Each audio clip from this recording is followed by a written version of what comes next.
Nilia prangsi nilitum kongkat pictures family hin pen nang litum kado ko ve phanta ninga klong pen suri kardom pajeriklo kardom nilitum non akimi album release ik elo mentusi chilo jipu asin yang tum lang ikha la pen kelang pen nang litum nang ning samang samsema nang litum han comments long nang pachini ikha la pen nitum han bidi suri ta meni pinon bom tha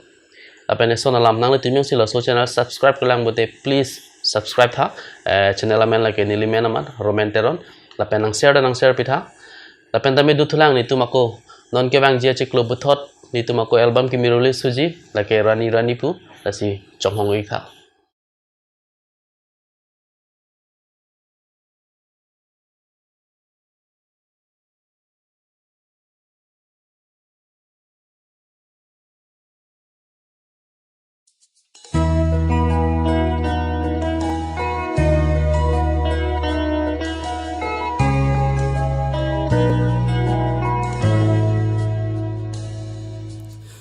tu si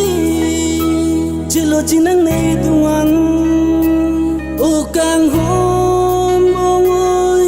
jadi thani lam monjir ke jabahun melan ason lanang raje mumang thirim lim malon so kang ja chilui ra pang thu chi manang Chuji ne sing ve alam o kang hona ba ne sakti ke lang sining athak sampung vet ka jadi nang lam manaya tur kang sam la koan nang long si to ver chi la ne kai na pen si do ji sing ve kang sam Avilo nang son toda raje muma Tapli lo tinang ajo patian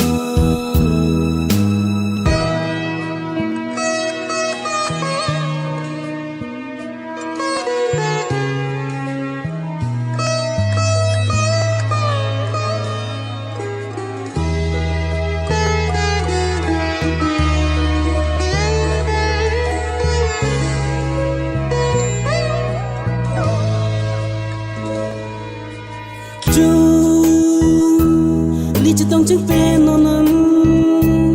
prayu ne lang manin pen la nang lam ne ke ju ti pang mon chu sok ke jab la e phan che than lia son na lam ada pen harani kan sama ting nim ni lang ni nonan tut prui ka ching koi la nang Keot ni nang rija Monju sa ke chak la e phan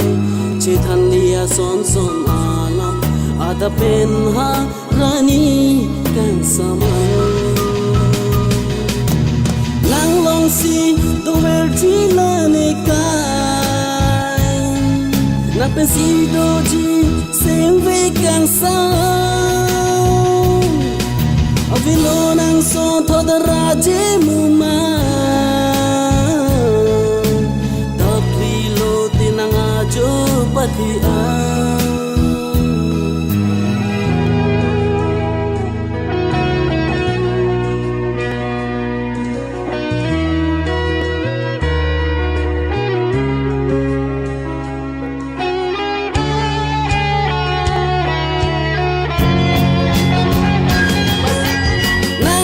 Si do verji la ne kai na pe si do ji ne se we kan sa avelo nang son toda raje muma tapi lu tinang ajo patian